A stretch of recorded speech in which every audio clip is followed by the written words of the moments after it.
as Homo sapiens steinheimensis. And this is significant because this is the oldest known subspecies of Homo sapiens. You know, our species, but not our subspecies. Professor, what was the second part to that, Homo sapiens? Homo sapiens steinheimensis,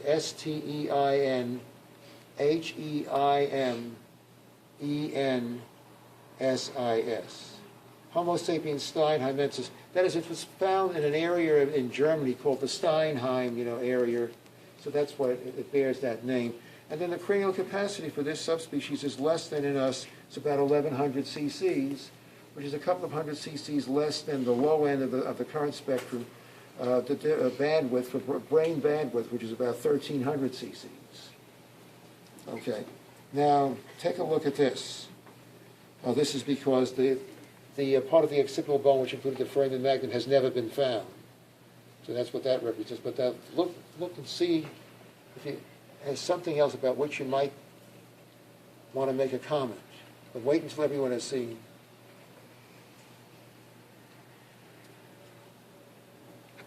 Okay, so what do you want to comment on? Okay, I'll give a hint. Is there anything wrong with this skull, this representation? The mouth, it's simian. That's right. Yeah, so that's an interesting thing about models of purchasable from supply houses. The vast majority of them have one mistake or another. The people who make these, however, are very good.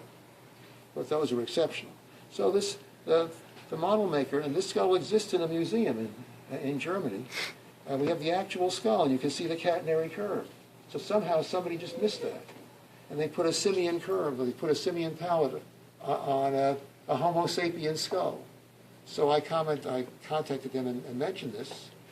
And they said, well, okay, if you want to return it, you can return it and ask that the school's account be credited or that the money be put towards something else, and then you can make your own model.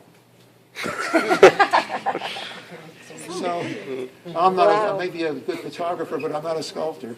So I decided I would keep it and then see, because I can do something with this. They were jerks. Say, what's wrong with this for part B?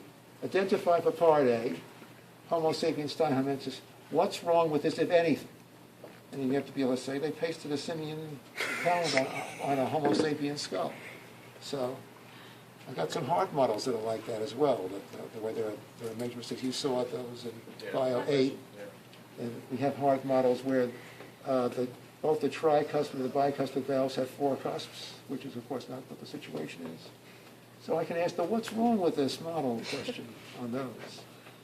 Then we got some other models that don't have that mistake. They have other mistakes instead.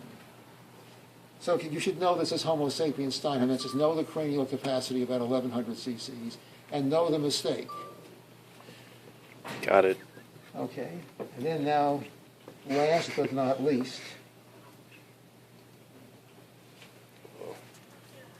now look at this and say something about this. Very cute. No teeth. Really, though? Well, state some things about its classification. I'm not sure. Yeah, how do you know it's Homo sapiens sapiens?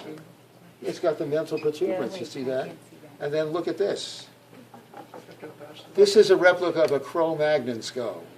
And the Cro-Magnon population, and the one-liner for the Cro-Magnons is that, or Cro-Magnon is probably the correct pronunciation, but most people say Cro-Magnon, is that they were the oldest population of Homo sapiens sapiens for which we have complete remains. There are older remains, but they're fragmentary. This is the oldest population of Homo sapiens sapiens for which we have complete remains. Okay? And in many cases, the whole skeleton is found because they buried their dead. And they would, if it was a male, especially a prominent one in the group, they would bury him with his weapons, and other possessions. We have other stuff as well, all kinds of tools and things like that. So what's the difference between that and modern? They are us. So they have the characteristics of us. It's just the oldest population of Homo sapiens sapiens for which we have complete remains. Okay. That's their significance. All right, so there's no difference between them. Yeah, that's right. Well, they were a particularly robust population, Okay. but they were getting a lot of exercise. Now, what else can we say about this? I mean, an interesting thing, maybe something of forensic significance. So it's dented him. Yeah, somebody smashed him in the forehead over here. Aw. So this may be a case of a paleo murder that was Yeah. involved here.